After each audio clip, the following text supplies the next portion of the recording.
Hi అండి, నమస్తే. నేను వేద. మనం ఎగ్ని బాయిల్ చేసుకుంటూ ఉంటాం కదండి. ఎగ్ని బాయిల్ చేసేటప్పుడు నీళ్లు వేసుకొని కొంచెం ఉప్పు వేసుకుంటే కనుక ఎగ్గులో వచ్చే పగుళ్ళు అనేవి రాకుండా ఉంటాయి. ఎగ్ లోపల ఉండేటువంటి ఒక వైట్ లేయర్ ఏదైతే ఉంటుందో అది కొంతమంది ఎగ్గు ఉడకపెట్టేటప్పుడు బయటకు వచ్చేస్తుంది కదా. సో అలా బయటకు రాకూడదు అంటే మీరు ఎగ్గు ఉడకబెట్టే దాంట్లో కొంచెం సాల్ట్ అనేది వేసుకోవాలి. తర్వాత ఎగ్గు ఉడికిన వెంటనే ఎగ్గుని తీసేసి చన్నీళ్ళలో వేసుకోవాలన్నమాట. మీరు వెంటనే చన్నీళ్ళలో వేయకపోతే ఎగ్లో ఉండే ప్రోటీన్ అనేది తగ్గిపోతుంది.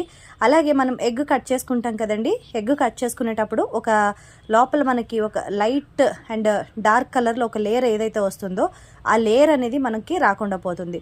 మీరు ఒకవేళ చన్నీళ్ళలో కనుక వేసుకుంటే కనుక ఈ విధంగా ఎగ్ అనేది మీకు చాలా బాగా ఎక్కడా కూడా పగుళ్ళు లేకుండా ఎగ్ అనేది ఉడుకుతుందన్నమాట. తీసిన వెంటనే చన్నీళ్ళలో వేసుకోవడం చాలా ఇంపార్టెంట్ అనమాట. అలాగే ఎగ్ని పీల్ చేసిన పీల్స్ అన్నీ కూడా మొక్కలకి యూజ్ చేసుకోవచ్చు.